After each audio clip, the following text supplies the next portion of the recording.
교회에게 하고 싶으신 하나님의 말씀입니다. 오늘 들려주고 싶으셨던 하나님의 말씀은 교회에게 하시고 싶은 말씀이에요. 교회에 지금 요한계시록에 등장하는 총 7개의 교회가 등장하고요. 그 7개의 교회들에 대한 말씀을 통해서 사실은 우리 모두에게 하시는 말씀입니다. 요한계시록 펼치기가 참 쉽지 않습니다. 왜냐하면 성경 66권 중에 65권은 이미 이루어진 일에 대해서 이야기를 하고 있는데 계시록만큼은 이루어질 일에 대한 이야기를 하기 때문에 이게 해석에 따라서 여러 가지 이제 관점으로 해석이 되어지기 때문에 잘못 건들면 잘못된 곳에 빠질까봐 두려워서 무서워서 사실 이 계시록을 건들기를 좀 어려워하고 꺼려하기도 하고요. 또 그렇기 때문에 이 65권 나머지는 이루어진 일이지만 이루어질 일이기 때문에 그 이단들이 이 계시록 가지고 장난을 많이 쳐요. 그래갖고 이제 헷갈려서 어디서 들은 이야기로 막 하면 정신이 도대체 두 뿔 달린 게 머리가 몇 개고 뭐라는 거야? 막 이렇게 하시는데 이 계시록에 대해서는 두려워하실 이유가 없습니다. 성경 65권이 나머지 65권이 증언하고 있는 내용에 대한 부분이 결론입니다. 이거 벗어나면 다 땡이에요.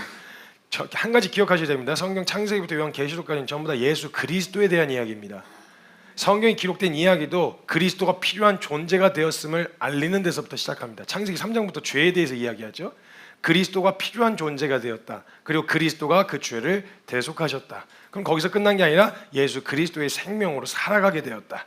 육신을 입고 있는 동안에 그 아들의 자격으로 살아간다. 그리고 그 이후에 또 예수 그리스도의 영광, 재림 전부 다 예수 그리스도에 대한 이야기이기 때문에 요걸 벗어난다. 예수 그리스도 외에 다른 이가 드러나거나 예수 그리스도 외에 다른 이야기가 전달되어지기 시작하거나 숫자 혹은 뭐에만 너무 포커스를 맞추는데 그 모든 숫자 히브리 사람들이 그 원어를 사용할 때도 시편도 그렇고 알파벳처럼 히브리 알파벳을 우리는 기역, 니은, 디귿, 리을처럼 이런 식으로 이렇게 그 단어 알파벳 하나 가지고 풀어가는 이런 어휘를 사용하기도 했었고요. 숫자로 그 숫자를 표현하기도 했습니다. 우리나라 같은 경우는 정서적으로 4라고 하는 게 죽을 4자를 의미해서 엘리베이터도 F층으로 해놓든지 4층을 아예 없애놓기도 하잖아요. 그런 것처럼 숫자적인 의미들이 있어서 그 숫자로서 표현하고 싶었던 내용들이 있었는데 여기에 너무 포커스를 두고 그 자체에 그 내용 나와 있는 그 자체에다 의미를 두다 보니까 그래서 이만희 같은 애들이 나오는 겁니다. 성경에 대한 부분은 이만희 얘기할 때 자꾸 표정이 굳어지시면 저 진짜 자꾸 소름 끼치고 그러니까요.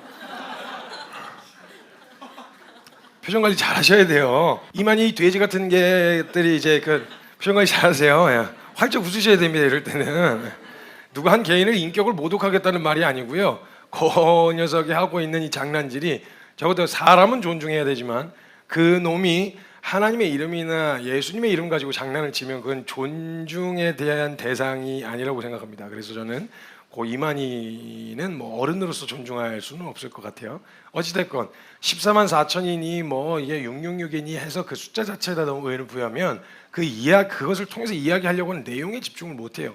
한 가지 확실하게 결론 내리셔야 되는 건 모든 성경이 예수 그리스도를 예표하고 구약은 예표하고 예수 그리스도를 드러내고 그 이후에 그리스도인으로서 살아가고 그리고 다시 오시는 예수 그리스도에 대한 이야기라고 생각하시면 될 것 같습니다. 그래서 이걸 벗어나는 순간 잘못 가고 있다 진단하시면 될 것 같아요. 다른 누구 혹은 무엇 어떤 현상 여기에 집중하게 되어진다면 아무리 옳은 이야기를 해줘도 잘못된 방향으로 갈 수밖에 없는데 오늘은 특별히 전체를 다룰 수는 없고요. 7교회에 대한 이야기를 좀 하려고 합니다. 이거 아주 단편적으로 표면적으로만 다룰 수밖에 없는데 하나님께서 이 말씀을 교회들에게 하시는 것을 통해서 우리에게 하시는 말씀이 있다고 생각되어지기 때문에 사실 이 7교회에 대한 내용이 전부 다 입체적으로 안 걸려드는 사람이 없어요. 어떤 상황이든 어떤 환경이든 처해 있는데 지금의 어떤 영적 상태이든 이 7교회에게 하신 모든 말씀 안에 다 걸려들더라고요. 그래서 그 말씀을 좀 나누려고 하는데 7교회는 에서버드 사빌라라고 해갖고 에베소, 그 다음에 그 서머나, 그 다음에 버가모, 두아디라, 그 다음에 사대, 빌라델비아, 라오디게아 이렇게 해서 7교회가 등장을 합니다. 하나님께서 각기 교회마다 지금 처해 있는 상황과 환경 그리고 거기서 대처하고 있는 교회들의 태도 이걸 이렇게 짚어내시면서 이야기를 해나가시는데요. 일단 잠깐 사진 한번 보여드리면 소아시아에 모여 있었어요. 그 7교회가. 요렇게 여기가 이제 반모섬, 여기서 요한계시록을 요한이 작성을 했었고요. 그리고 가까운 순서대로 에베소부터 시작해서 이런 식으로 이제 편지 흐름이 진행되어집니다. 그래서 에서버두 사빌라 이렇게 해서 이렇게 되는데, 이게 지금 현재 어느 위치냐면 튀르키예 위치입니다. 지도 다른 거 아까 또 보여주시면, 죄송해요, 제가 이런 거 잘 주면서 누가 사진을 찍어놓은 걸 또 캡처해갖고 제가 해놨는데 뭐예요 이거? 네, 여기가 이스탄불입니다. 튀르키예가 이렇게가 있고요. 여기가 이제 그 앙카라, 이쪽으로 가면 이제 앙카라 수도가 있고, 요 밑으로 저희가 그때 NGO 저희 그 키포스 처치가 함께 갔었던 여기 밑에 아다나, 안타키아가 요 밑에 지역에 있고, 여기에 이제 교회가 그 소아시아에 모여 있었던 게 이제 요한계시록 편지했었던 게 여기 모여 있었습니다. 여기 모여 있는 교회들에게 하셨던 말씀이라고 이미지를 연상하시면서 그렇게 이제 이야기를 들으시면 좋을 것 같은데, 7교회를 향한 메시지는요. 이거 민망하니까 사진 좀 지워주세요. 네. 7교회를 향한 메시지는 사실 한 흐름으로 이어져 있습니다. 경고와 칭찬을 통해서 하나님 지금의 현재의 교회가, 그때도 그랬지만 지금 현재의 교회가 어떤 태도로 서야 하는지에 대해서 말씀하고 계신다라는 거예요. 그리고 또 교회인, 우리 성경에서 말하는 교회는 예수를 그리스도라고 시인하고 주로 모시는 자들, 예수 그리스도가 머리가 되신 한 사람뿐만 아니라 그 한 사람이 맡고 있는 지체, 역할 있죠. 손, 발, 이 모든 것들이 그 공동체 안에서의 머리가 되시고, 예수님이 머리가 되시고 몸된 지체, 이걸 교회라고 표현했단 말이죠. 그럼 사실 이거는 지금 현재 교회를 향해서 하시는 말씀이기도 하지만 저와 여러분에게 직접적으로 하시는 말씀이기도 하다라는 거예요. 그래서 이때 모든 상황들을 통해서, 교회들이 놓여있는 그 상황들을 통해서 우리가 어떤 태도로 서야 하는지에 대해서 분명하게 말씀하시는데, 일단 저희 교회가 빌라델비아 교회를 모토로 시작했기 때문에 빌라델비아 교회를 먼저 짚고 시작을 하도록 할게요. 요한계시록 3장 7절에서 8절 말씀인데요. 요한계시록 3장 7절에서 8절 말씀인데 제가 읽어드릴 때 눈으로 따라오시면 되겠습니다. 빌라델비아 교회의 사자에게 편지하라. 거룩하고 진실하사 다윗의 열쇠를 가지시니 곧 열면 닫을 사람이 없고 닫으면 열 사람이 없는 그가 이르시되, 볼지어다 내가 너희 앞에 열린 문을 두었을 때 능히 닫을 사람이 없으리라. 내가 너의 행위를 아노니 네가 작은 능력을 가지고서도 내 말을 지키며 내 이름을 배반하지 아니하였도다. 아멘. 이 빌라델비아라고 하는 지역이, 그 지역 도시는요, 일단 이렇게 뭔가 뭐 환란이나 이런 것 자체가 그냥 뭐랄까 어떤 핍박이나 어떤 고난 이런 거보다는요, 환란이 조금 어울리는 지역입니다. 지진 활동이, 그러니까 화산 활동이 있었던 지역이어가지고 지진이 한 7차례 정도 대지진이 일어나는 바람에 도시가 완전 포삭 주저앉아 버렸어요. 그러니까 이게 재건하는데도 그렇고 여러 가지 측면에서 도시 가운데 소망이 잘 안 보였어요. 뭘 재건해 보려고 애를 쓰고 몸부림을 치긴 했지만 이게 되어지지 않는 그 현장이었습니다. 그게 빌라델비아 교회가 있었던 현장이었어요. 그러니까 지금 빌라델비아 교회는 앞으로, 아니 도시 자체가 포싹 주저앉았는데 빌라델비아 교회가 자체가 성장을 한다거나 아니면 뭔가 이렇게 새로운 뭔가 이렇게 성취나 이런 걸 경험할 수 있는 그런 상황이 아니었거든요. 거기에 세워져 있었던 교회가 바로 빌라델비아 교회였어요. 그러니까 완전히 7번의 지진이 휩쓸고 지나가고 폐허가 된 그 상황에서 이걸 여러 가지 애를 쓰지만 안 된단 말이죠. 그런데 이 상황 가운데 온갖 진짜 말로 할 수 없는 환란이 찾아온 거예요. 그러니까 이해가 되지 않는 환란들, 상황적 어려움들이 있잖아요. 확 찾아왔는데 이때 빌라델비아 교회에게 칭찬하신 게 뭐냐면, 너희가 작은 능력으로도 내 말을 지켰다라고 이야기하셨는데, 여러분 이 말이 무슨 말이냐? 여러분 어떤 환란이 찾아왔어요. 난 열심히 하고 있었어. 난 최선을 다하고 있었고 나는 애를 쓰고 있었는데 어떤 이해되지 않는 환란들, 어려움들을 만났단 말이에요. 그렇다고 내가 뭐 죄를 지은 것도 아니야. 내가 하나님한테 소홀했던 것도 아니고, 근데 이해되지 않는, 납득이 되어지지 않는 뭐 여러 가지 뭐 자연재해라든지 여러 가지 이런 상황들이 펼쳐질 수 있잖아요. 그런 환란을 딱 만났을 때 적어도 하나님 모르는 사람이면 모르겠는데 아는 사람이라면 이게 그 책임에 대한 부분을, 원망의 대상을 삼을 대상이 없으면요 사람 미쳐버리거든요. 그러니까 어떤 일이 터지게 되어지면 바로 막 시위 일어나고 막 정부 탓하고 이렇게 되어지는 이유가 뭐냐면, 어떤 이해하지 못할 일을 만났을 때 책임을 물을 곳이 필요한 거예요. 그냥 만약에 다쳤어, 죽었어 라고 이야기를 했을 때, 죽었다 그러면 이걸 누구 어디서 보상을 받고, 보상을 받는 게 목적이 아니라 왜 도대체 이걸 누구 때문이야? 이 답답하고 해결 안 되는 마음을 누군가에게로 책임을 전가하고 싶은 마음이 있거든요. 원망의 대상을 찾기 마련이에요. 분명히 이스라엘 백성들을 출애굽하고 나서 그거 자체를 해결해 주신 하나님께 너무 감사했지만 지금 찾아 들어오는 갈증, 지금 찾아 들어오는 배고픔, 지금 찾아 들어오는 어려움, 고단함, 이것 자체에 대해서 원망의 대상이 없으면요, 이 사람이 미쳐버려요. 이걸 감수하는데 언제까지? 그러면요, 바로 원망의 대상을 찾습니다. 이 원인, 나의 어려움을 가져다 주는 원인을 찾게 되어진다는 거예요. 그래서 그 원인을 자기로 잡으면 연민하고 자학하고 자괴감에 시달리고 이렇게 하겠지만 원망의 대상이 필요해서 찾거든요. 근데 믿는 사람들 중에 정말 많은 사람들이 하나님을 그 원망의 대상으로 삼는다는 거예요. 차라리 죄에 대한 대가는 나아요. 내가 잘못했으니까 내가 대가를 치른다라고 생각할 수도 있겠죠. 그렇게 그건 그나마 양심 있는 사람이나 그렇게 하는 거고, 그런 상황이 지가 잘못해서 대가를 치rum에도 불구하고 너무 과한 거 아니에요? 이렇게까지 해야 돼요? 라고 어느 누군가에게는 원망의 대상을 찾게 되어지는데 그게 항상 하나님이 된다는 거죠. 하나님 아는 사람들에겐. 근데 여러분, 만약에 그 어떤 사람의 진정성이 의심되고 나를 사랑하는가 그 마음 자체가 의심되어지면요, 그 사람의 말을 듣기가 참 어렵거든요. 여러분, 저도 섬기는 사람이고 저도 누구 밑에서 피권위자로서 사역을 해봤던 사람이지만 이 사람이 정말 나를 위한 건가, 그를 위한 건가, 이거에 대한 진정성이 의심이 되잖아요. 그 말을 그대로 수행하기가 쉽지가 않아요. 지금 빌라델비아 교회는 환난 가운데 있었습니다. 그러면 우리가 흔히 반응하던 대로 그 어려운 상황 가운데서 하나님 왜 이러세요? 왜 우리 그렇게 믿음 지키고 그렇게 하나님 앞에서 해보려고 하는데 왜 이런 상황을 허락해 주세요? 여러분, 7번이나 도시를 휩쓸 만큼 큰 지진이 와서 폐허가 됐다는 말은 재건함은 주저앉고 손만 댔다 하면 뭔가 실패하는 거 있잖아요. 뭔가 하려 그러면 미끄러지고 도대체가 이해 안 되는 상황. 난 왜 이런 상황에 놓여야 돼요? 난 왜 이런 처지에 놓여져 있어야 됩니까? 하나님, 저 사람은 되는데, 저 사람은 하나님을 따르지 않고 믿지 않아도 저렇게 잘 사는데 왜 나는 이런 겁니까? 라고 해결되지 않는 수많은 의문들이 있어요. 근데 만약에 그것을 통해서 하나님이 우리를 향하신 그 마음의 진정성까지 의심하는 자리에 가잖아요. 그렇게 되어지면 절대 그 말을 따를 수가 없어요. 근데 이 빌라델비아 교회가 뭘 칭찬받았는지 아십니까? 어떤 상황에서도 하나님의 마음을 의심한 적은 없다는 거예요. 환난이야. 진짜 모든 게 다 주저앉았어. 도시가 폐허가 됐어. 재건을 아무리 해도 길이 안 보여. 그리고 7번 정도 화산 활동을 통해서 지진이 있었다는 얘기는 언제 또 다시 그 일이 찾아올지 모른다는 얘기잖아요. 거기다 누가 투자를 하겠어요? 누가 투자를 해서 도시를 다시 세울 생각을 하겠어요? 저와 여러분의 삶 가운데 수도 없이 미끄러지고 수도 없이 실패하고 내 영성은 완전히 계속 반복적으로 미끄러져. 다시 일어나도 또 미끄러지는 거 아닐까? 다시 일어나도 또 미끄러져. 왜 하나님 날 이렇게 내버려 두시지? 수많은 생각들과 나를 둘러싸고 있는 수많은 문제들 앞에 있는데 그 문제는 문제일 뿐 빌라델비아 교회 성도들은 하나님의 마음을 의심하진 않았다는 거예요. 하나님의 선하심을 건들지는 않았어요. 하나님의 신실하심을 건들지 않았다고요.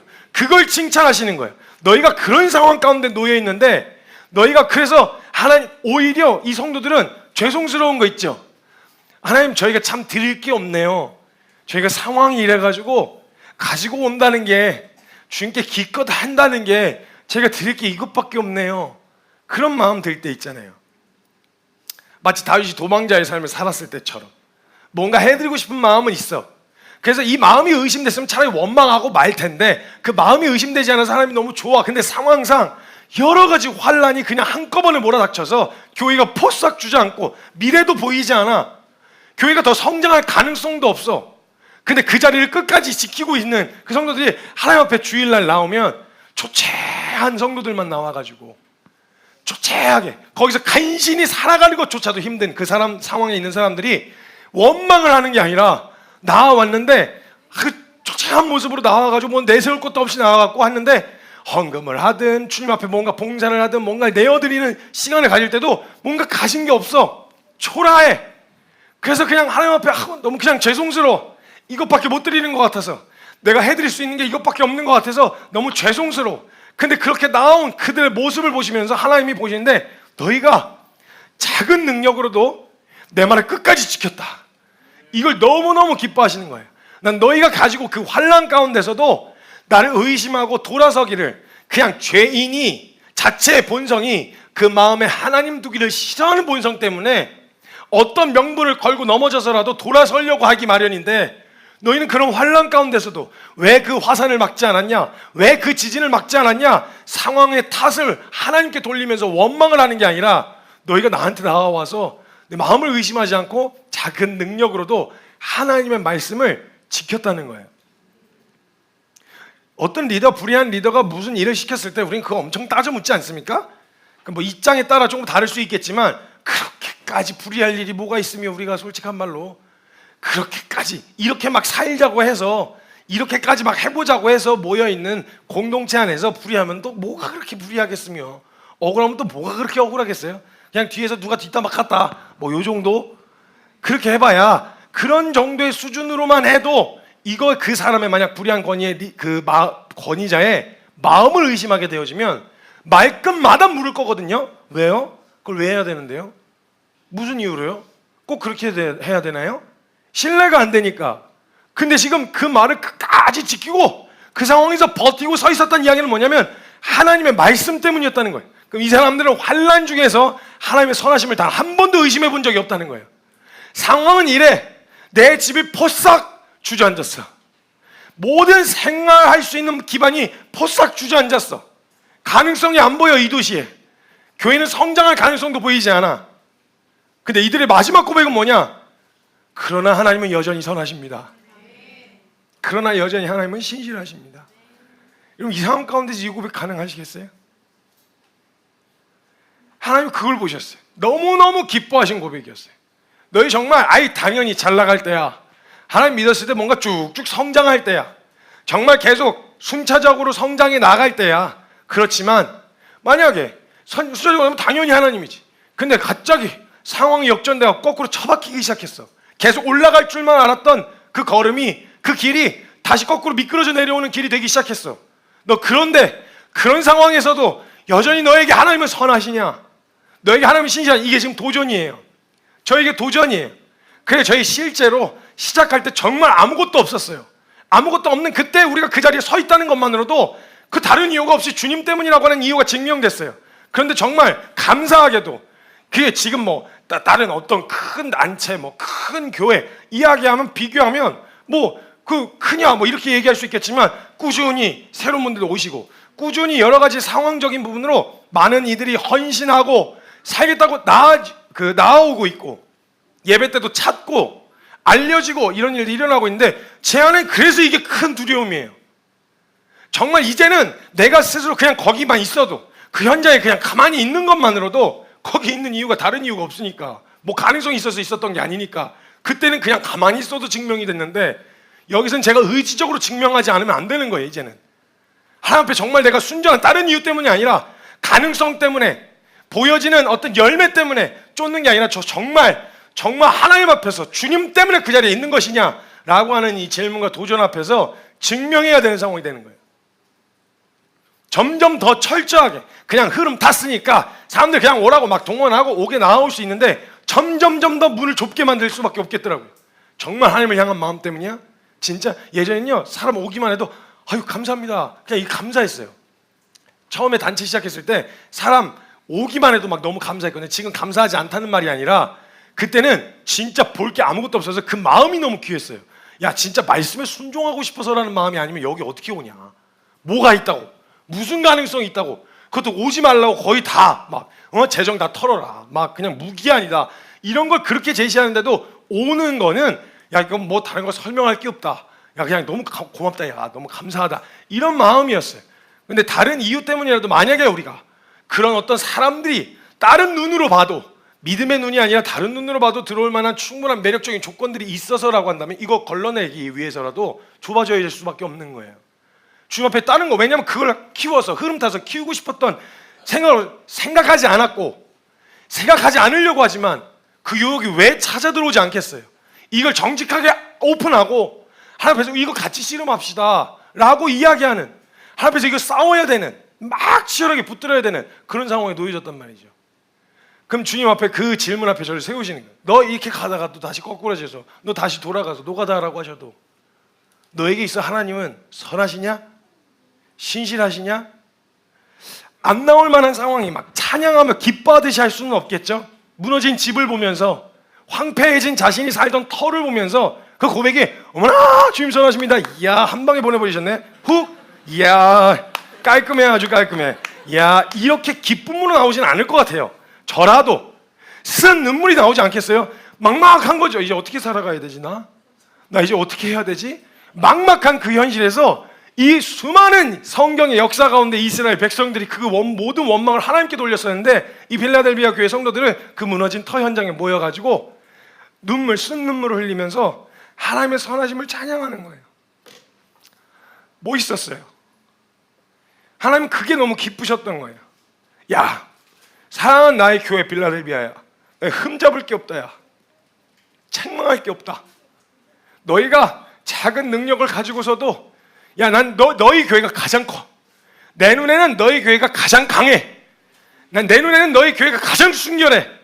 아무것도 없는 터 위에서 그곳에서 성도들이 모여서 하나님의 선하심을 쓴 눈물을 흘리며 막 환호했던 건 아니지만 훌쩍훌쩍 거리며 누군 죽었어.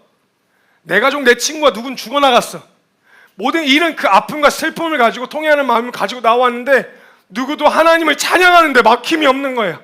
왜냐하면 여전히 그들에게 하나님은 선하셨으니까, 여전히 그들에게 하나님은 신실하셨으니까. 여러분 묻고 싶습니다. 여러 가지 환난과 어려움들, 뭐 주님 막아주셨으면 참 좋겠지만 그렇지 않아 닥치게 된 수많은 상황들이 우리 앞에 놓여 있을 거예요. 그런 가운데서 정말 이 억물고 쓴눈물이 막 질질 흘러나오는 그 상황 가운데서 하나님은 선하십니다. 하나님은 신실하십니다. 하나님은 여전히 찬양받기 합당하신 분이십니다. 이 믿음을 가장 기뻐하신다는 거예요. 주님이 너 내 말을 끝까지 지켰다. 됐다. 다른 거 뭐 볼 것도 없다. 너희가 무슨 열매를 속상해하지 마. 사랑하는 나의 교회야 속상해하지 마. 너가 나를 위해서 뭔가 이렇게 가지고 나오고 싶은데 하나님 앞에 가지고 나와 드릴 만한 게 아무것도 없고 그냥 그 마음 그냥 입술로 범죄하지 않고 하나님의 신실하심을 고백하려고 그 자리에 모여 예배하던 그 빌라델비아 교회 성도들을 향해서 괜찮아. 너희 최고의 것을 가져왔다. 상하고 찢긴 마음을 가져왔지만 나의 선함과 신실하심을 의심하지 않았던 그 일을 주님이 매우 칭찬하시는 거예요. 단 하나도 책망받지 않았던 교회가 2교회밖에 안 되는데 그 2교회 중 하나가 빌라델비아 교회예요. 하나님의 선하심을 의심하지 않았던. 그래서 하나님은요 그 교회를 보시면서요 이 교회가 뭐 숫자, 그 다음에 사역의 역량 이런 건 하나님 보시기에 그런 거 아무것도 중요하지 않았어요. 아무런 그런 역량이나 그런 어떤 보여드릴 만한 어떤 이런 것, 여러분 진짜 저희 너무 어떤 상황에서든 지금 현장에서 여러분 진짜 우리는 너무 감사해야 돼요. 이 상황에서 예배드릴 수 있다는 것만으로도 우리 감사해야 돼요. 너무 좋은 공간에서 그냥 예배드리고 있고 너무 좋은 환경에서 살고 있고 솔직한 말로 그냥 이런저런 소식 들으면서 이 빌라델비아 배경을 그냥 설교를 준비하면서 보다가 제가 뭐 공동체로 산다고 막 그런 상황에서 같이 모여 산다고 사람들이 아유 그렇게 어떻게 살면 얘기해 주는 것 자체가 너무 민망한 거예요. 민망한 상황인 거예요. 제가 하나님 앞에서 하나님 저 너무 좋은 공간에서 사는데도 이게 하나님이 허락해 주신 그 좋은 것들이 있음에도 제가 이게 감사를 하지 않고 그 안에서 너무 부끄러워지는 거예요. 이걸 모토로 빌라델비아 교회와 같이 서겠다고 이야기해놓고 제 마음 가운데 있었던 그 참 치사하고 치졸한 그 안에서도 어떻게든 더 누려보겠다고, 그 안에서도 어떻게든 더 해보겠다고 주장하고 있는, 말은 그렇게 안 하지만 제 마음가는 은근슬쩍 자리 잡고 있었던 그 마음과 생각들이 있었다는 걸 이 빌라델비아 교회 성도들을 보면서 그들이 나누었던 떡은 진짜 그 정말 성도의 교제가 아니었을까요? 근데 한 모금 물 나누는 것도 진짜 그게 성도의 교제가 아니었을까요? 그리고 그 안에서 누구 하나라도 반주도 없고 아무것도 없는 그 상황 가운데서 누구 하나가 시작하여 부른 찬송가 한 절이 그들이 처한 상황에 너무 자신의 처지를 한탄해서가 아니라 여전히 하나님 이 상황 가운데서 붙들 건 주님밖에 없습니다. 그리고 그 자리에서 말씀을 끝까지 지켜내는 거예요. 그 말을 듣는 거예요. 이건 하나님의 선하심을 의심하지 않았다는 증거예요. 말씀을 지켰다. 작은 능력으로도. 그리고 내 이름을 배반하지 않았다. 떠나지 않았다는 거예요. 원망해서 뒤돌아서지 않았다는 거예요. 여러분 우리가 신앙이 좋다 안 좋다 이게 그 상황 가운데서 어려워하냐 안 하냐가 아니고요. 어려운 건 어려운 거예요. 짜증난 건 짜증난 거예요. 화가 난 건 화가 난 거예요. 의욕이 일어나지 않는 건 의욕이 일어나지 않는 거예요. 그러나 그 의욕이 일어나지 않고 화가 나고 짜증나지만 그래서 우리 하나님은요, 그때 우리의 입술 가운데서, 우리의 고백 가운데서 하나님 이게 뭡니까? 이러려고 나 부르셨습니까? 이러려고 나 여기다 두신 겁니까? 가 아니라 이거 꽉 깨물고, 그래 내가 잘 몰라서 그런 거지, 내가 하나님의 그분의 뜻과 계획을 다 알지 못해서 그런 거지, 하나님은 어제도 그랬고 오늘도 그랬고 내일도 하나님이 신실하셔.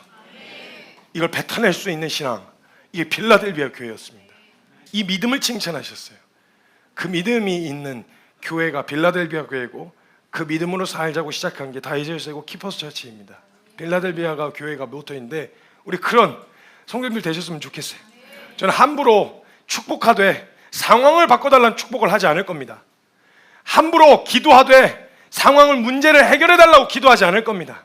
근데 우리가 정말 준비되어야 할 믿음은 상황이 바뀌어서 바뀐 그 상황을 하나님이 바꿔주셨다 찬양하며 주님 앞에 헌신한, 이런 것도 간증이 될 수 있겠지만, 전 진짜 우리에게서 터져나와야 할 간증은 여전히 폐허가 된 그 현장에 서 있는데 그 입술 가운데 막 기쁨으로 터져나온 건 아니더라도 신음처럼이라도 터져나오는 그 찬송가 한 절이 우리 가운데서 불려지었으면 좋겠습니다. 제 안에 이 빌라델비아 교회 그 배경을 조사하고 그 고백 가운데 제가 감사한 마음과 도전이 되는데, 제가 고백으로 찬송가를 모르면 내가 믿고 또 의지함은 내 모든 형편 아시는 주님, 이 찬송가 구절이 생각나는 거예요. 어떤 찬송을 불렀을까 생각을 묵상을 해봤거든요. 늘 돌보아 주실 것을 나는 확실히 하네. 상황은 이러하지만 우리 주님은 절대 놓지 않으셨다. 나를 이런 상황에 처해 있지만 우리 하나님은 나를 포기하지 않으셨다. 이 믿음으로 끝까지 거기 견디셔야 합니다. 여러분의 상황이 바뀌지 않을 수도 있습니다. 어쩌면 평생.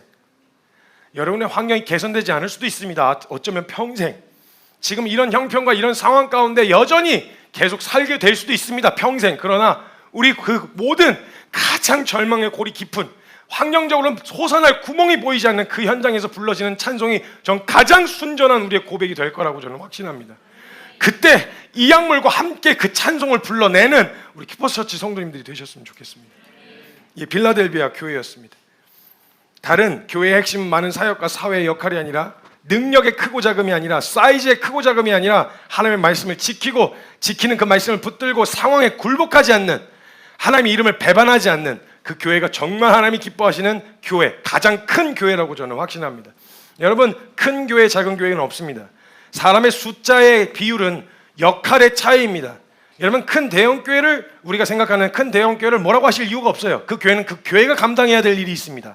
그리고 각 지역 교회들도 그 교회들이 감당해야 될 일이 있고, 교인의 숫자는 역할에 불과한 거고, 그게 교회의 사이즈, 즉 교회의 크고 작음이 될 수는 없습니다. 교회는 크신 하나님이 세우신 교회만 있을 뿐이지 크고 작은 건 없습니다. 그걸 절대 잊지 않으셨으면 좋겠습니다. 이 말은 저와 여러분의 인생에도, 삶에도 동일하게 적용됩니다. 난 누구보다 작아. 내 능력은, 내가 할 수 있는 범위는, 나도 이렇게 큰 일을 하고 주님을 위해서 이런 일들을 보여드리고 싶지만 내 그릇이 작아. 아니요, 여러분. 주님께 쓰임받는 그 어떤 사람도 내가 하고 있는 일에 따라서 크고 작은 사람 없습니다. 크신 하나님이 붙드셔서 사용하시는 사람만 있을 뿐이에요. 크신 하나님이 사용하셔서 만약에 그 일에 청소를 하게 시키셨다, 그 청소는 가장 영광스럽고 가장 큰 일이라고 저는 확신합니다. 여러분, 이거 아멘은 크게 하셔야 됩니다. 연민하지 마십시오. 그리고 비교하지 마세요. 크신 하나님이 여러분의 인생을 붙들고 계시다면 그건 어떤 인생도 누가 보기에 뭐라고 평가하든지 상관없이 가장 영광스러운 인생을 살고 있다고 생각하시고 그렇게 믿으셔도 무방합니다. 다른 건 모르겠고 주님께 붙들려 있기만 하시면 됩니다. 그게 빌라델비아 교회를 향해서 하셨던 말씀이었습니다. 두 번째는 에베소 교회입니다.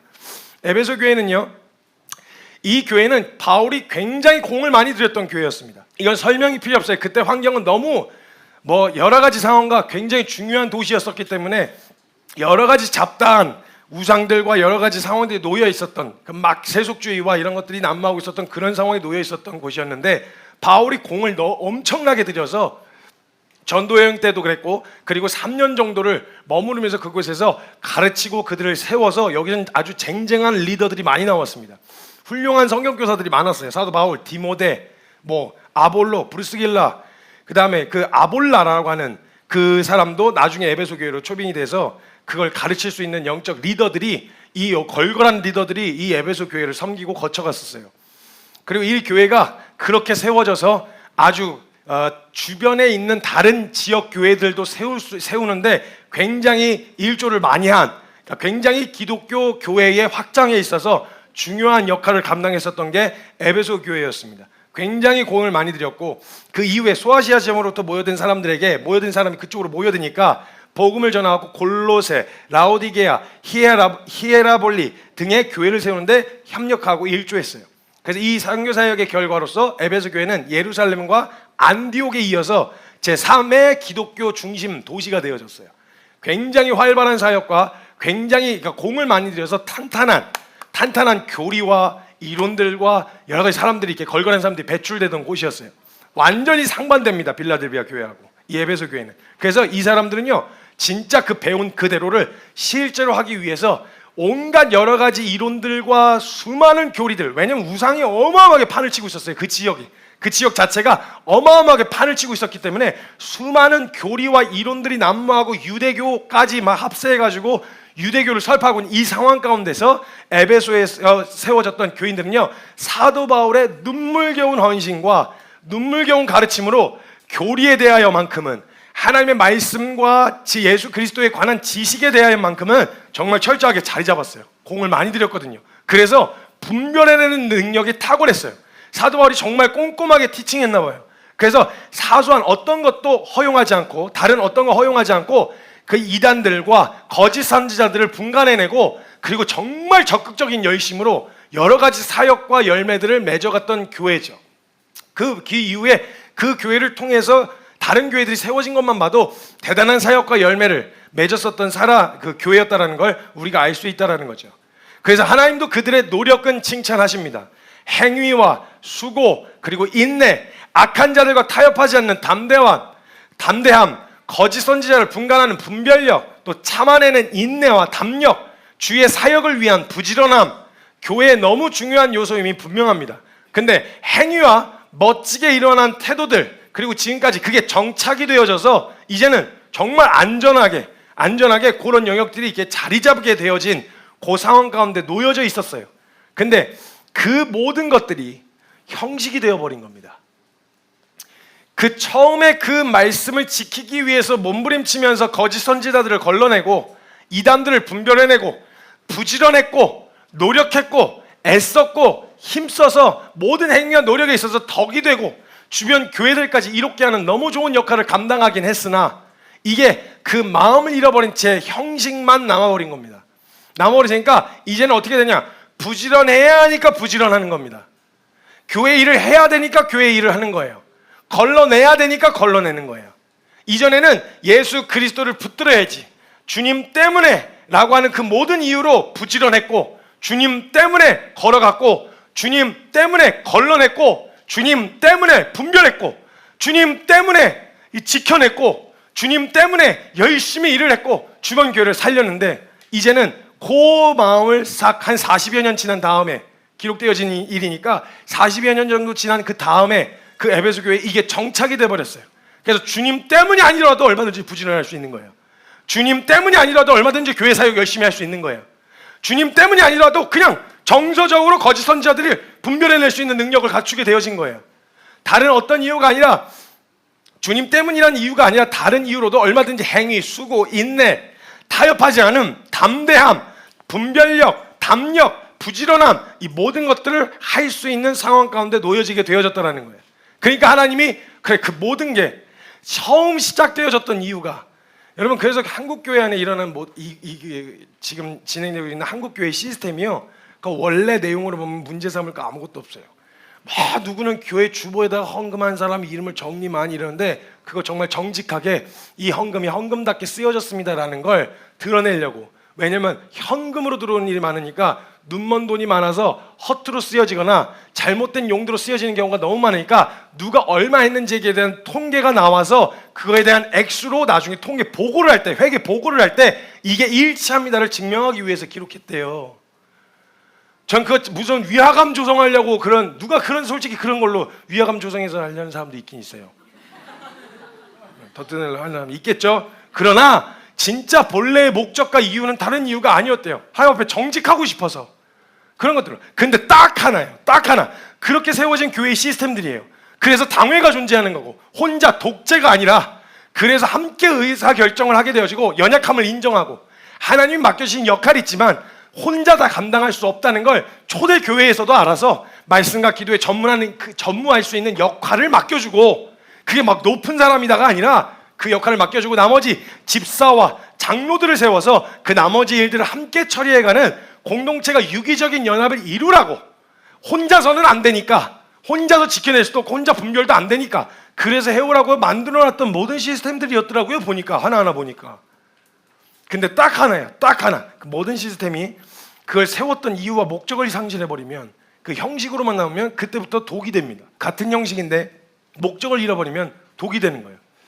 그러면 그 명분으로 얼마든지 거짓, 하나님 때문에 주님 앞에서 진리를 사수하기 위해 세워놨었던 가이드가 있었단 말이죠. 그래서 이거 지켜야 돼, 다른 건 허용할 수가 없어 라고 이야기하는데 요거 딱 잃어버리잖아요. 그럼 내 고집과 내 원함을 위해서 그 교리를 이용해서 그 보호 안전장치와 그 보호를 위해서 너 이단이야, 너 잘못했어, 너 거짓 선지자야, 이걸 서로 깎아내리고 하는데 이게 충분한 명분거리가 되어지는 거예요. 그런 용도로 사용하라고 준 게 아닌데. 에베소 교회에게 딱 한 가지 책망하셨습니다. 너 다 좋아, 나 그 틀렸다고 할 수가 없어. 그러니까 보니까 책망할 거리가 없는 거예요. 그냥 보면. 근데 주님은 마음과 생각을 아시는 분이시잖아요. 너 그거 왜 하고 있니? 너 그거 왜 하고 있어? 그 행위와 노력, 최선을 다하는 거, 애를 쓰는 거, 담대함, 분별력 다 좋아. 너 그거 왜 하고 있니? 왜 그 자리에 있는 거야? 왜 그걸 유지하려고 해? 나중에 마음을 잃어버리고 나면 설명할 이유가 없어요. 주님 때문에. 내가 언제 그렇게 해달라고 그랬어? 그럼 이제 당황스러운 거죠. 그럼 내가 결국 드러나는 건 뭐냐? 다른 거 아니에요. 이 모든 시스템을 다 바꿔야만 되는 게 아니고요. 그 모든 시스템 가운데서 마음만 되찾으면 되는 거예요. 교회 안에 세워진, 여러분, 사람들이 말하는 정치에서의 개혁은 뜯어 고쳐서 앞으로 나아가는 진보라고 이야기하겠지만 성경적 개혁은 말씀으로 돌아가는 데 있습니다. 이게 세상의 가치와 성경적 가치가 다른 한 가지예요. 성경적 개혁, 교회의 개혁은 뭔가 이 시스템을 새롭게 구축하고 바꿔서, 네, 시스템은 그냥 시스템일 뿐이에요. 본질이 아니에요. 뭐가 어떻게 바뀌든 상관없어요. 그러나 그 시스템을 세우는 모든 이유와 목적이 어디로 돌아가야 되냐? 말씀으로 돌아가야 된단 말이에요. 이게 세상과 교회가 다른 점 하나예요. 나아가는 데 있다면 성경은 돌아가는 데 있습니다. 그러니까 이 영역 안에서 우리가 세워놓은 모든 것들, 이거 딱 하나, 이 마음 하나 잃어버리면 모든 형식 다 좋습니다. 사람들은 그걸 보면서 여러분을 칭찬할 거예요. 그렇게까지 헌신했어? 야, 그렇게까지 뛰어들었어? 주님 앞에서 그렇게까지 반응했어? 찬양했어? 기도 시간을 그렇게 많이 가졌어? 딱 하나, 마음 하나 딱 잃어버리면 그 모든 게 나에게 저주가 되고 독이 돼요. 왜냐하면 그걸로 나는 괜찮다고 여길 거거든요. 안 괜찮다고 하셔도. 그러니까 갈 길을 잃어버리는 거예요. 야, 너네 다른 건 모르겠는데 그거 흠잡을 데가 없다, 그건. 근데 내가 너의 행위를 안다. 얼마나 애썼는지 알겠어. 근데 내가 책망할 게 하나 있다. 너 마음을 잃어버렸다. 첫사랑을 잃어버렸다. 너 왜 했니? 여러분, 여기까지 어떻게 오셨습니까? 여기까지 어떻게 오셨어요? 헌신하겠다고 했었던 다이제스 선교사들은 여기까지 어떤 마음으로 어떻게 헌신하신 거예요? 왜 온 거예요? 어떤 마음 때문에? 여기서 우리가 지금 씨름하고 치열하게 싸우는 그런 과정들 당연히 있을 수 있겠지만 정말 다른 거 아니라 저 정말 말씀 앞에서 말씀대로 살고 싶어요. 저 진짜 믿음을 사는 게 뭔지 알고 싶어요. 진짜 그 말씀이 정말 가능한지 보고 싶어요. 저 진짜 주님을 위해서 살고 싶어요 라고 하고 들어왔다면, 정말 그래서 여기까지 왔다면 지금의 상황과 문제가 뭐가 문제죠? 내가 지금 문제라고 여겼던 거, 내가 이게 지금 틀렸다고 말하는 이 모든 것들이 그런 마음이었다면 진짜 품지 못할 사람 어디 있으며 같이 가지 못할 사람 어디 있겠어요? 그런 마음이었다면. 근데 도대체 뭘 잃어버리냐? 다른 거 없습니다. 그 형식과 그 모든 것들은 그대로 갖추고 있지만 하긴 하는데 하는 이유가 달라진 거예요. 이유 자체가 달라진 거예요. 주님 때문에 참았고, 주님 때문에 여기까지 왔고, 주님 때문에 순종했고, 주님 때문에 뛰어갔고, 주님 때문에 열심을 내봤고, 주님 때문에 밤도 새봤고 그랬었는데, 나중에 해야 하니까 밤새고, 가야 하니까 가고, 부지런해야 하니까 부지런하고, 이런 이유들이 전부 다 그래야만 하는 의무감으로 바뀌어버린 그들을 향해서, 에베소 교회를 향해서 책망하신, 나는 큰 사역 바라지 않는다. 난 너희가 큰 사역, 성공적인 일, 열매 이걸 가져오는 걸 나 바라지 않는다. 너희 마음 잃어버리는, 너희 이 마음 되찾아와라. 그럼 이 빌라델비아 교회를 향해서 하셨었던 그때 그 말씀, 그 기뻐하셨던 그 마음이 여전히 기준은 똑같다는 거예요. 난 그런 거 필요하지 않아. 너희가 얼마나 많은 교회를 개척했고 얼마나 많은 사람들이 모였냐, 나 이런 거 관심 없어. 다른 거 말고 너희 마음 되찾아라. 마음 찾아와. 내가 받아야 할, 진짜 받고 싶은 그 마음 가지고 와. 다른 거 말고 이런 거 다 필요 없어. 나한테 잘했어, 수고는 했어, 열심히 했으니까. 이걸 잘못됐냐? 그럴 순 없죠. 사람들이 몰려오고 많은 사람들이 예배하고 찬양하는 그 상황이 왜 잘못됐겠어요? 근데 그 상황을 섬기고 있는, 그 자리를 지키고 있는 저와 여러분이 만약 이 하나님을 향한 마음을 잃었다, 아무 의미 없습니다. 아무 의미 없어요. 무슨 간증이 될까요?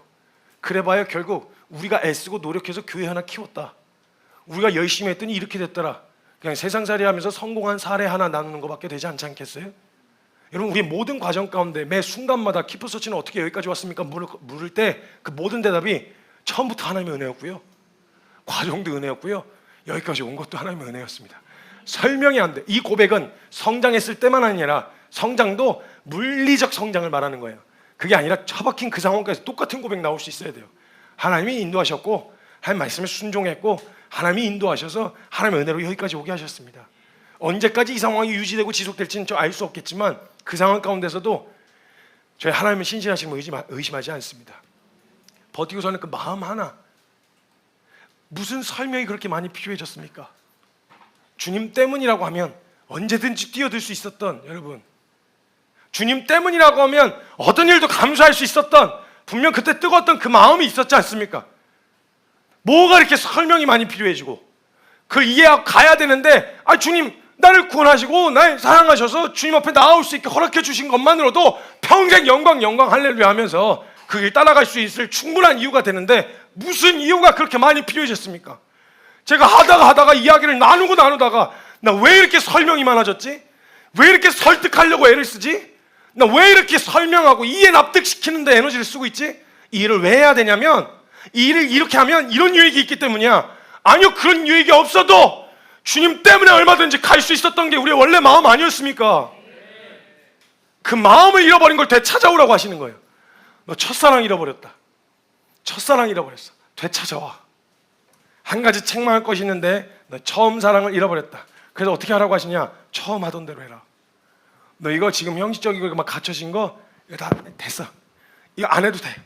너 처음에 나 사랑해서 했던 거 생각해봐. 가만히 생각해봐봐. 다른 이유가 아니라 너 나 사랑할 때 진짜 주님 너무 사랑해서 제일 먼저 하고 싶었던 게 뭐였어? 그거 의무적으로 해야 되니까, 결과적으로 보여야 되니까, 증명해야 되니까 그런 거 말고, 내가 막 처음 주님 만나고 나서, 야 진짜 주님 제대로 만나고 나서, 어떻게 해야 되지? 나 어떻게 살아야 되지? 나 주님 어떻게 기쁘시게 해드릴 수 있지? 뭐지? 뭐가 있을까? 이렇게 하면서 처음 시도했던 거. 여러분, 주님 사랑하는 마음으로 다른 이유가 붙을 게 없어. 그냥 그건 진짜 순전하게 주님 때문에, 그게 너무 좋아가지고 주님 때문에 하려고 했었던 그 첫 행위가 뭐였었나요? 그거 유지하라는 거예요. 어마어마한 거 안 가져와도 되니까 난 너랑 같이 그 막 뜨겁게 사랑할 때 그때 너랑 함께 하던 그거 같이 하고 싶다. 난 에베소 교회에게 말씀하시는 거예요. 서머나 교회입니다. 요한계시록 2장 8절에서 10절까지 서머나 교회에 대한 이야기를 나오는데, 서머나 교회는요, 여기는 그냥 말 그대로 예수님 때문에 핍박을 받는 교회였어요. 상황적으로 그냥 예수님 때문에 핍박을 받았어요. 이 사람들은 양측 모두 핍박을 받았어요. 이게 하나님을 믿고 예수 그리스도를 믿는다고 하는 사람들이 구원자이며 유일하신 하나님이라고 믿으니까 결국 그 로마 통치 시대에 굉장히 그냥 상황적으로도 모진 핍박을 받았지만, 정치적으로나 여러 가지 상황으로나 핍박을 받았지만, 그래도 비슷한 문화에 있다고 말하는 유대인들에게까지 고발당하고 유대인들에게까지 핍박을 양측에서 받는 상황이 서머나 교회였어요. 로마 황제 숭배를 끝까지 반대하다가 많은 박해를 받고 순교자까지 나오게 되어지는 상황이었죠. 그래서 서머나 교회는 빌라델비아 교회하고 더불어서 사도 요한으로부터 가장 많은 칭찬, 하나님께 가장 많은 칭찬을 받았던 교회가 또 요 서머나 교회입니다. 환난과 궁핍, 여러분 하나님 예수를 그리스도로 믿고 결정해서 가기로 했을 때, 여러분 우리 그걸 결정하는 순간 그 이하 예수 그리스도면, 예수님 말씀하셨습니다. 분명 세상이, 요한복음 15장 18절 이하에 보면, 세상이 너희를 미워하면, 나를 믿는 것 때문에, 나를 따라하는 것 때문에 너희를 미워하면 너희보다 먼저 나를 미워한 줄 알아라. 너희가 세상에 속하였으면 같은 편이니까 서로 좋아하겠지만, 너희는 세상에 속한 자가 아니요 도리어 내가 너희를 세상에서 택하였기 때문에 세상이 너희를 미워할 수밖에 없다.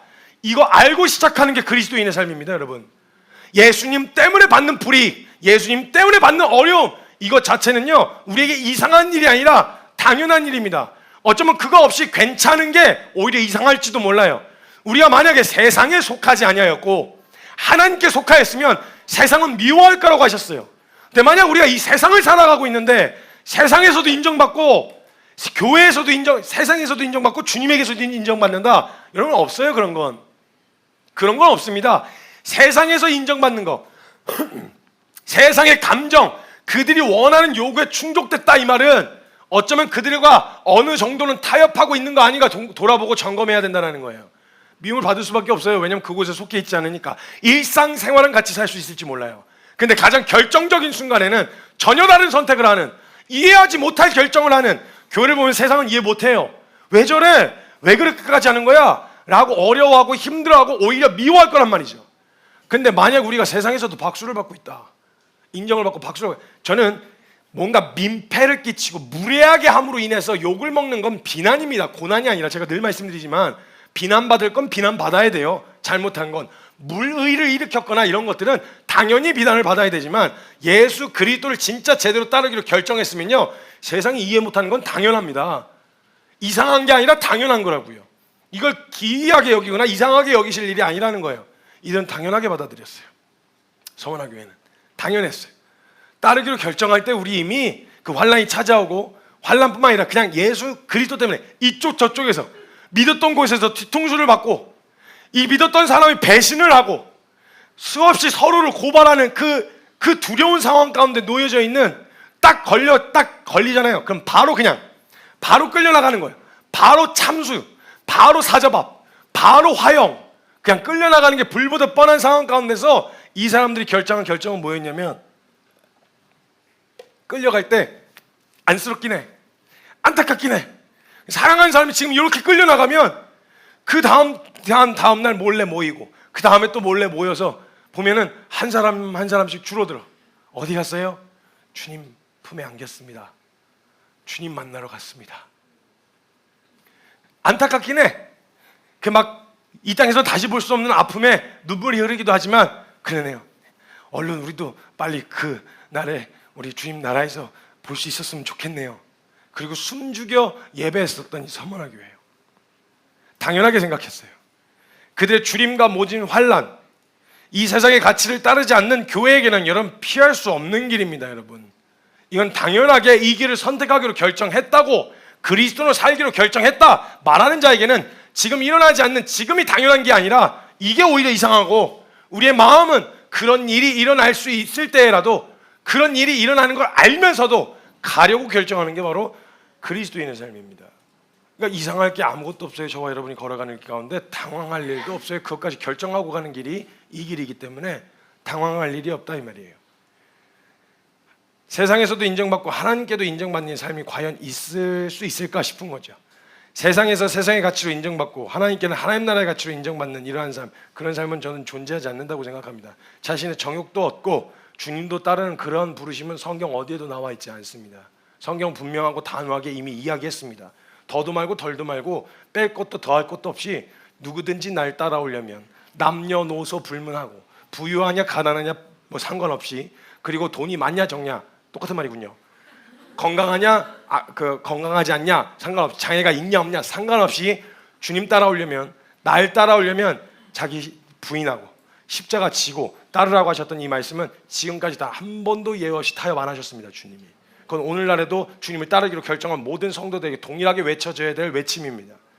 저는 이게 시대가 변하고 뭐 가치가 바뀌어가지고 아니요. 여러분, 제가 늘 말씀드리지만요, 문화가 바뀌고 문명이 발전해서 그때마다 좋아하는 것들이, 가치관이 달라질 수는 있겠지만요, 좋아하는 것을 대하는 사람들의 태도는 어느 때나 변하지 않습니다.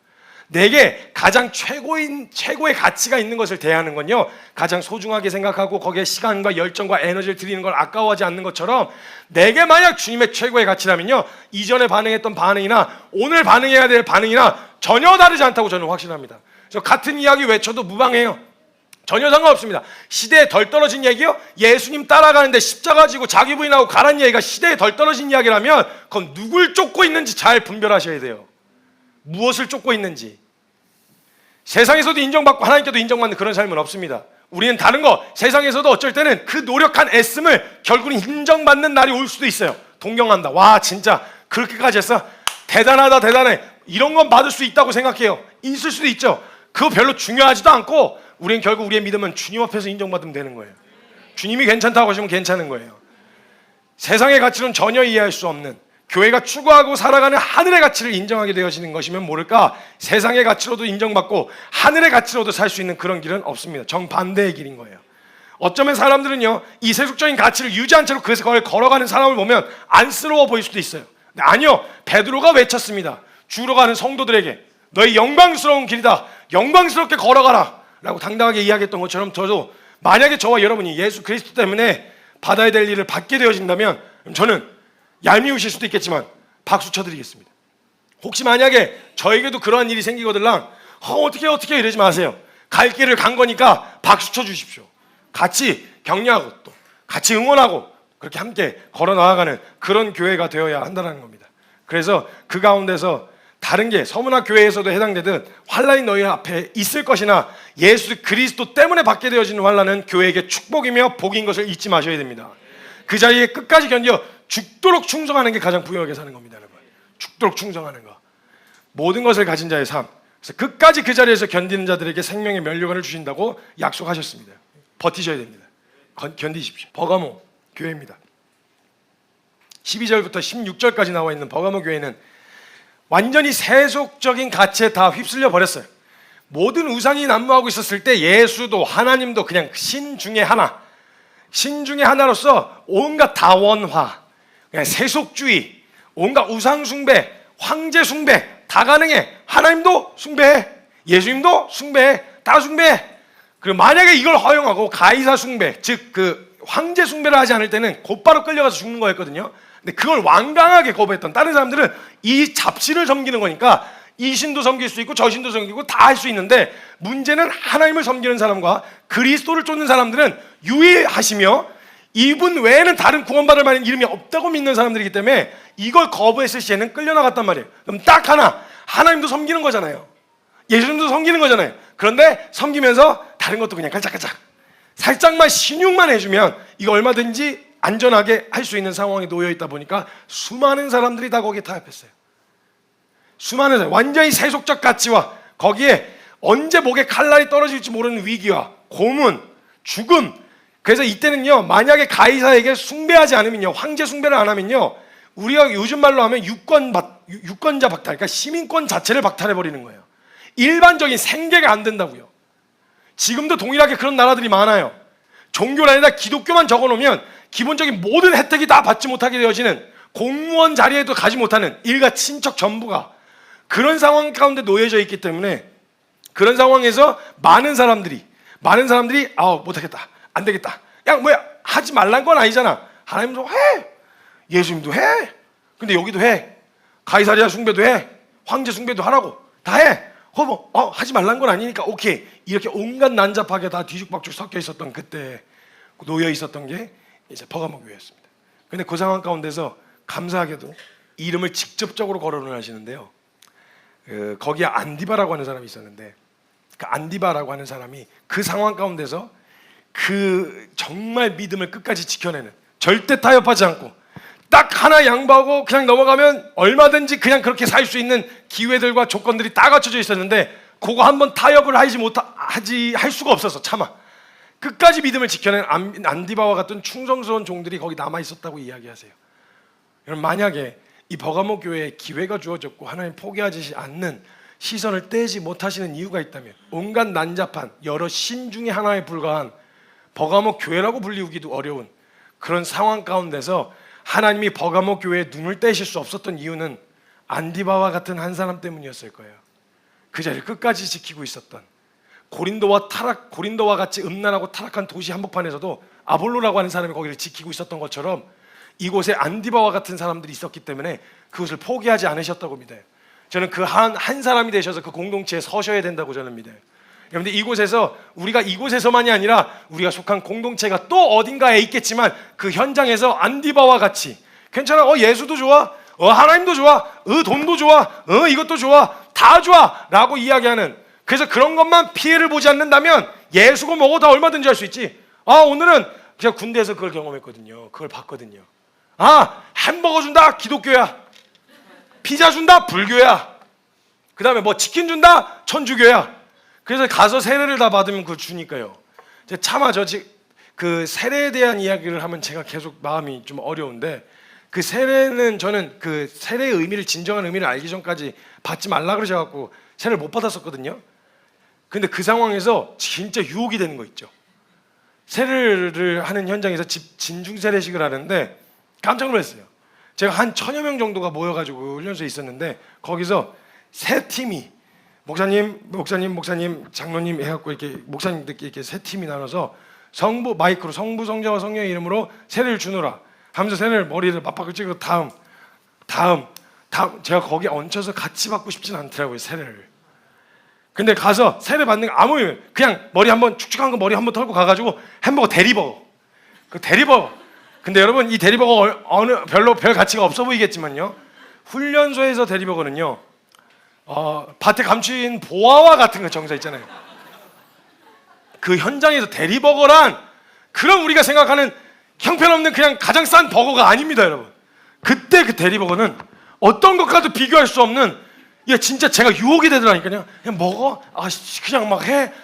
그냥 막. 근데 그 다음 주에 그 아이들이 거기서 세례를 받았다고 말하고 대리버거 처먹었던 애들이 그 다음 주에 불교에서 피자 준다니까 그거 찍으러 그거 줄줄줄줄이. 그래서 3개 다 찍으면 도장 찍듯이 초사이언이 된다 뭐 이상 이게 헛소리 하면서 그걸 받으러 가는, 이것도 좋고 저것도 좋고 다 좋다, 괜찮다, 남한테 피해만 가지 않게 하면 너네가 뭘 하든 상관하지 않겠다라고 하는 그 한복판에서 안디바와 같이, 아니요, 저는 예수 그리스도만 이야기하겠습니다. 아니요, 저는 예수 그리스도만 따르겠습니다. 아니, 그것도 따르라고. 그것도 괜찮다고. 아니요, 저 그것도 따르는 게 아니라 그것만 따르겠습니다 라고 타협하지 않는 그 한 사람이 그 공동체 안에 세워져 있으면 주님이 그 공동체에 시선이 가실 수밖에요. 진짜 그 공동체가 완전히 피폐해지더라도 그 한 사람이 거기 남아있다면 차마 시선을 떼실 수가 없는, 이게 하나님 마음이거든요. 이게 하나님 마음이라는 거예요. 그 한 사람이 되셔야 된다는 거예요. 두아디라 교회 마찬가지입니다. 여러 가지 상황, 그때 막 우상숭배가 난무하고 있었던 그 여러 잡신들이 막 하고 있었던, 지금은 크게 4개로 나눠진다지만 별의별 일단 만들어 놓으면 다 잡신이니까 그런 상황 가운데서 몇몇의 증인들이 말씀과 목숨을 지키고 그 자리에서 끝까지 따라가는 사람들이 분명 있었던 건 있었는데, 재밌게도 이 교회 안에서, 두아디라 교회 안에서 우상 숭배하는 걸 허용하는 거예요. 너희가 그래 그 상황 가운데서 주님을 따르고 그 차열하게 사는 게 얼마나 어려운지는 알아, 치열한지는 알아. 근데 그 상황 가운데서 우상 숭배를 허용합니다. 왜냐하면 우상 숭배에 따른 잡신들을 섬기지 않고 하나님만 따르라는 말은 너 당장 내일 끌려나가 죽어라 이 얘기가 같기 때문에. 지금 여러분 현장에서 살아가다가 치열하게 고민하시고 살아오시던 분들이 여기 모였을 때 그 고단함을 해보니까, 그 압박을 해보니까 알겠더라고요. 고단합니다. 진짜 불안해요. 뭐라도 하고 싶어요. 어디서 대출이라도 좀 땡겨올까? 별의별 생각이 다 들어요. 당장 해야 되는데, 이거 당장 지불해야 되는데, 압박이 뭔가 일을 벌리고 비즈니스를 시작해서 하고 있는 과정 가운데 수도 없이 찾아 들어온 질문이에요. 그런 압박이 얼마나 크게 다가오고 있어요. 전 심지어 한 번 움직이면 이제는 50명 정도가 함께 움직여야 되는데, 이제는 그냥 어느 지역으로 이사, 이게 아니라 이거 민족 대이동인데 이거 큰일 났네 이거. 이 압박과 이 고민이 없나? 사람 주머니 찾아. 인간이에요. 저도 사람이 이게 왜 안 들어오겠어요? 누구 해줄 사람 없나? 이거 좀 누가 좀 뒤에서 빠방 밀어주면 그 사람 나한테 되게 호의적이었는데 그 사람 막 뭐 있으면 부탁해라 뭐든 얘기하라 이렇게 얘기했는데 한번 카드 써 그거 찬스 한번 써 별의별 생각이 다 찾아 들어올 때 그 입을 이렇게 막는 그 전화 통화 버튼을 이렇게 참아내는 이게 얼마나 괴로운지 얘 알아요. 그걸 안 하면 천상 저와 함께하는 모든 사람들이 함께 고생을 해야 되거든요. 알아요. 그 압박을 알아요. 그럼 그렇기 때문에 내버려 둔 거예요. 그런 상황이 되니까 이 상황에서 황제 숭배 안 하면 끌려가서 생계 다박탈당하고 나가 끌려가 죽을 수도 있는 상황 가운데 놓여 있으니까 차마 말을 못 하겠는 거예요. 나는 하나님도 섬기고 싶은데요. 나 진짜 너무 무서워서요. 나 그렇게는 못 하겠어요. 진짜 나는 교회는 계속 올 거예요. 나 하나님 너무 좋아요. 근데 그 앞에서 그거 안 하면 다 죽는데요. 우리 가족들 생계 다 끊긴대요. 그거 어떻게 해요? 라고 이야기하는 그 상황에 저라도 그렇게 차마 그렇게 하라고 하기가 어려운 거예요. 그래도 주님 좋다고 여기까지 왔는데 차마 그렇게 못 하겠는 거예요. 근데 지금 이 상황 가운데서 책망하시는데 그거예요. 너 정말 하늘이 실제이고 천국과 지옥이 실제라면 그리고 살아계신 하나님이 실제로 살아계시고 그분이 준비하신 이 땅의 삶은 잠깐이요 보이지 않는 영원한 삶이 준비되어 있다는 걸 너 만약 확실하게 믿는다면 그에게 진정 도전해야 될 게 뭐야? 이 땅에서의 잠깐의 삶이 아니야 영원한 삶이야. 뭘 쫓게 하는 게 너희가 진짜 그 사람을 섬기는 거 진짜 사랑하는 이곳에서 줄 수 있는 거예요. 밖에서야 다른 얘기 해야죠. 이 땅에서 어떻게 하면 잘 먹고 잘 사나 그 얘기를 해야죠. 근데 지금 이 현장에서 만약 교회라는 현장이라면 교회는 무엇을 제시하냐? 무엇이 성도에게 위로일까? 진정한 위로가 무엇인가를 고민했을 때 덜음하고 더한 것도 없이 주님 나라예요. 영원하신 하나님의 나라가 우리에게 위로가 되어야 돼요. 그것을 선택하기 위해서 무엇을 내려놓느냐? 그것보다 그걸 모든 걸 다 팔고도 얻고자 하는 얻어야만 하는 그게 바로 하나님 나라와 그 영광이란 말이에요. 이걸 분명하게 제시 못하고 허용한 그 책망을 지금 하고 있는 겁니다. 교회 안에서 우상숭배를 허용하고 있었어요. 잘하냐 못하냐 괜찮냐 안 괜찮냐 이건 다음 문제고요. 당연히 힘든 거 그걸 얼마든지 힘든 것 자체를 위로하고 격려하고 또 어떻게든 기도하겠다고 하실 수 있거든 해결해 달라고 기도는 할 겁니다. 기도는 하지만 한 가지 확실하게 저는 교회에서 계속 말씀을 통해서 선포하는 건 단순한 상황적 위로 말고 우리의 진정한 위로가 하늘에 있으며 돌아갈 본향에 있다라는 거 전 이거 계속 강단에서 이야기할 겁니다. 계속 외칠 거예요. 그게 성도의 진정한 위로가 될 수 있어야 됩니다. 4대 교회입니다. 죽은 교회라고 진단하시는데 4대라고 하는 지역 자체가요 그 워낙 고지대에 존재하고 있어가지고 난공불락이 어떤 침략과 외세 침략을 받기가 어려웠어요. 그냥 난공불락의 그 지역이었어요. 그러다 보니까 외풍이나 외부에서 들어오는 시달리는 이런 일들에 대해서는 별로 이렇게 큰 위협거리가 되어지지 않았어요. 그러니까 되게 편안한 상황이었다는 거죠. 평안한 상황이었고 그렇게 큰 이슈도 뭔가 예수를 믿기 때문에 당하게 되어진 어떤 불이익 이런 것도 없이 그냥 편안한 상황이었어요. 그래서 그런 상황 가운데 놓여 있었는데 문제는 너희가 살아있는 것 같은데 그리고 여러 교회들로부터 야 안전하다 진짜 부럽다 나 거기서 신앙생활하고 싶다 라고 말하고 화려하거나 뭐 그때 당시에 화려했는데 그 교회가 화려했는지 모르겠지만 그때 화려하고 안전하고 뭔가 시스템이 잘 갖춰져 있고 뭔가 다 준비되어 있는 그런 외형적으로는 살아있는 것 같아 보이나 실상은 죽은 자로다 죽었다라고 이야기하시는 거예요. 깨어나라고 주님이 말씀하시는데 외형적인 어떠한가와 상관없이 정말 우리의 신앙이 주님 앞에 살아있는지 여러분 매주 그냥 말씀 편안하게 듣고 어떤 걸림도 어떤 거리낌도 없이 그냥 편안하게 신앙생활하고 하는 것보다요 그게 나쁘다는 말은 아닌데요 그거보다 우리 마음 가운데 말씀 하나 딱 떨어졌을 때 막 이게 막 죽을 것 같아갖고 이거 해야 될 것 같은데 아니면 이게 막 용서를 구해야 될 것 같은데 이거 막 가서 이야기해야 될 것 이런 마음이라도 찾아 들어오면서 서로 괴로워하는 이 반응이 살아있는 여러분 진짜 아무 말 없는 사람들이 모여있는 공동체가 있습니다. 정말 어떤 노이즈도 없어요. 어떤 노이즈도 없고 아무런 문제도 일어나지 않는 사람들이 모여있는 공동체가 있긴 있습니다. 어디냐면 공동묘지입니다. 아무 말이 없어요. 부딪히지도 않아요. 싸우지도 않아요. 그냥 저기 그 참배객들이 와갖고 잠깐 와가지고 그거 하고 그냥 가는 거 외에는 조용합니다. 아무도 싸우지 않아요. 근데 살아있으면 부딪혀요.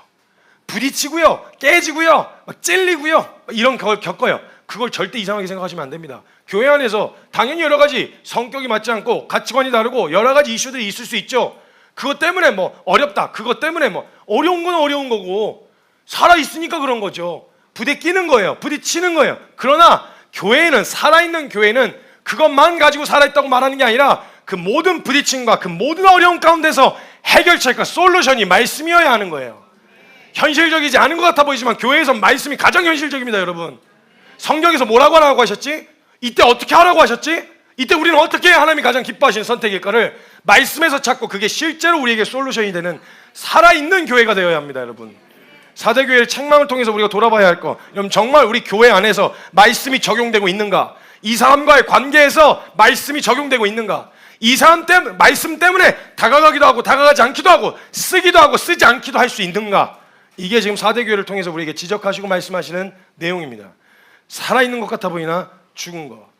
그럼 진짜 살아있다면 하나님의 말씀에 반응할 수 있어야 합니다. 이걸 통해서 말씀하시는 거예요. 마지막으로 라오디게아 교회입니다. 라오디게아 교회 지역의 한 가지 단점은 다 부유하고 다 좋은 도시였어요. 근데 한 가지가 물이 희귀합니다. 그래서 이 사람들이 물을 수로를 만들어 가지고 파이프를 만들어 갖고 수로를 끌어왔었어요. 물의 수로를. 근데 오던 과정 중에 여러 가지 불순물들과 온도에 의해서 물이 되게 데펴져요.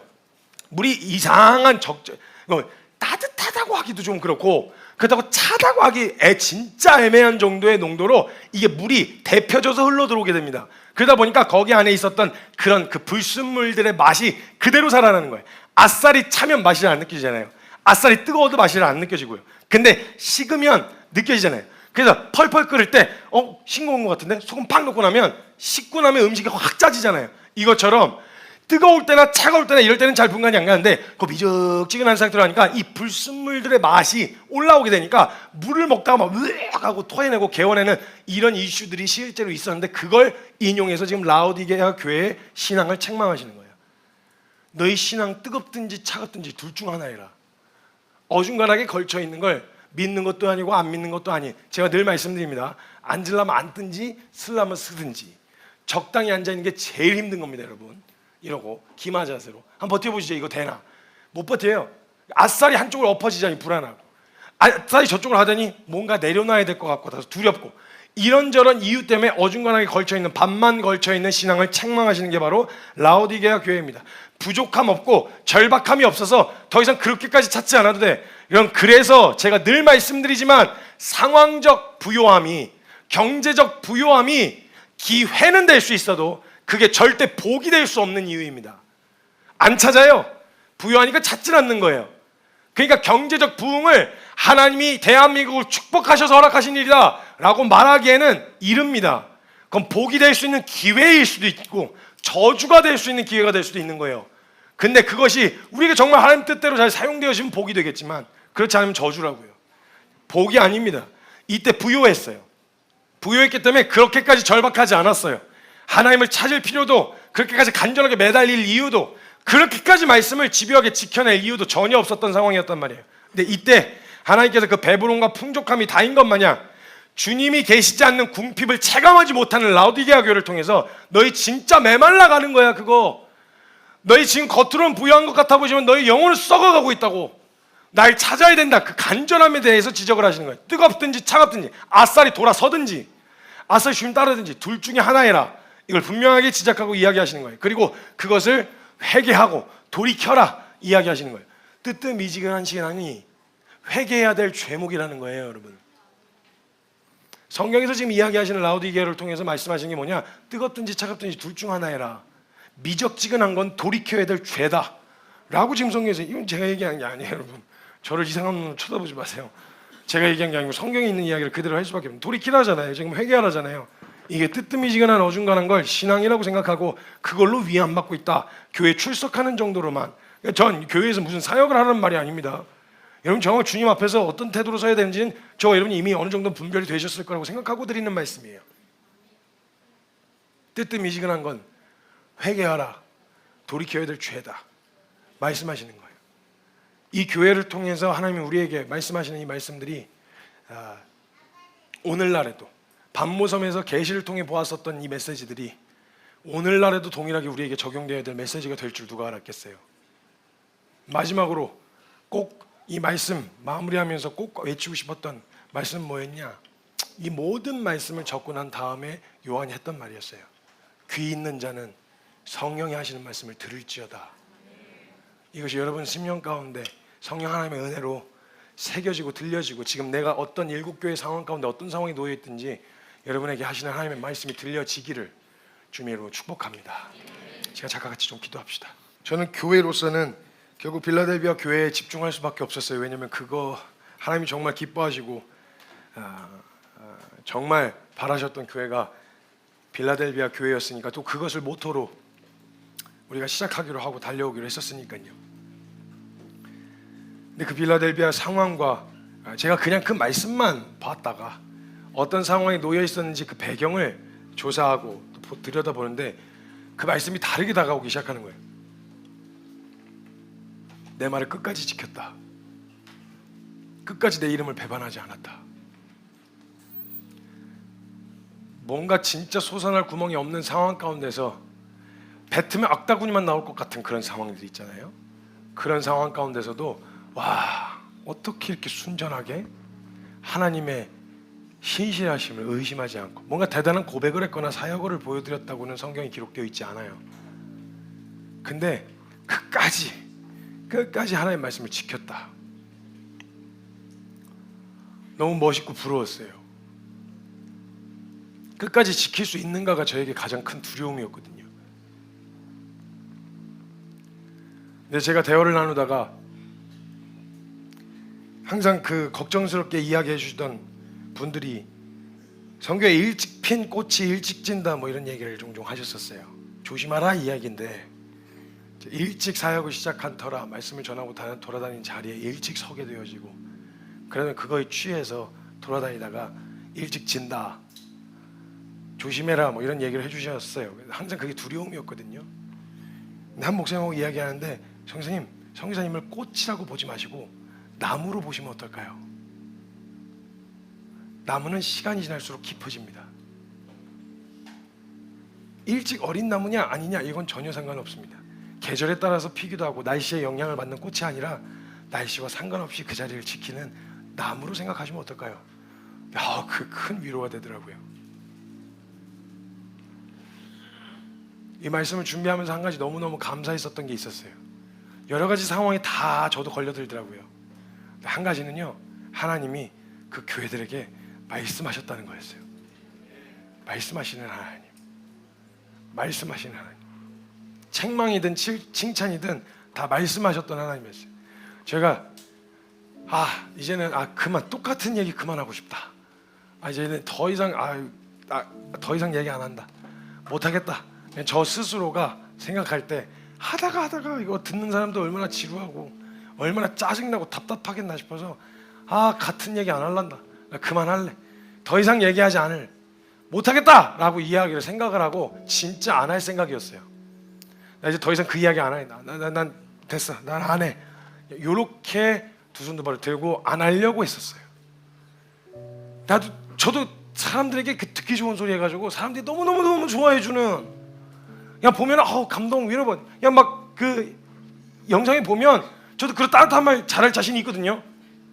김창옥 교수님 막 이렇게 저희 설교 스피치 할 때 그거 많이 참고하는, 스피치 스타일을 많이 참고하는 사람 중에 여러 사람 중에 한 사람이라서 제가 막 스피치를 연습하고 할 때 이 사람 저 사람 어떤 게 좀 더 효과적일까, 어떻게 전달이 잘 될까 이걸 고민해서 볼 때 사람들이 그냥 밖에 사람들도 안 믿는 사람들도 뭐 눈물 펑펑 쏟으면서 그냥 얘기하는데 나도 할 수 있을 것 같은데, 나도 저렇게만 하고 싶다. 사람들이 싫어하면 막 욕먹고 이런 거 말고 그런 거 하고 싶다 라는 생각이 찾아들어서 더 이상 그런 말 하고 싶지 않은 생각들이 찾아들어올 때가 있단 말이죠. 그만하고 싶다, 나도 이런 얘기. 근데 성경에서 하나님이 말씀하시는 말씀 가운데 보니까 주님은 책망이든 칭찬이든 계속 요한계시록까지 해서 계속 말씀하고 계셨다는 거예요. 그 이스라엘의 숱한 배신의 역사 가운데서도 하나님이 똑같은 이야기를 반복해서 계속 성경에 기록되어 있지도 않았겠지만 계속 하셨을 그 메시지를 차마 글로 다 옮겨 담을 수 없을 만큼의 분량의 내용들 주님이 계속 말씀하고 계셨다라는 거예요. 그 주님이 제가 그만할래요. 아 그만하자. 됐다. 아우 힘 빠져. 안 해. 라고 이야기하는데 성규야 포기하지 마. 성규야 포기하지 마. 내가 포기 안 했어. 포기하지 마. 여러분 만약에 진짜 그만할까요? 정말 주님이 우리가 찔려서 아프고 힘들어서 아 그런 얘기 부담스러워요 라고 얘기해서 진짜 그만할까요? 그런 얘기 하지 말까요? 우리 주님 만약 진짜 그거 아예 포기해버리시면요, 됐다. 아니 너 부담스러워하는데 나 뭐 하려고 이런 얘기 하니? 나도 좋게 가고 싶어. 나도 좋게 가고 싶다고. 나한테 말 잘 듣는 애만 챙겨주고 좋게 하고 싶다고. 근데 정말 주님이 그래서 됐다 그만하자. 나 이제 책망도 칭찬도 더 이상 안 해 하고 완전 손 떼버리시면요, 여러분 진짜 나중에 그게 선명하게 주님이 이제 더 이상 나에게 말씀하시지 않는구나가 드러나면요, 나중에는 뭐라도 붙잡고요, 사울처럼 그 사울의 마지막 비참한 말년을 보세요.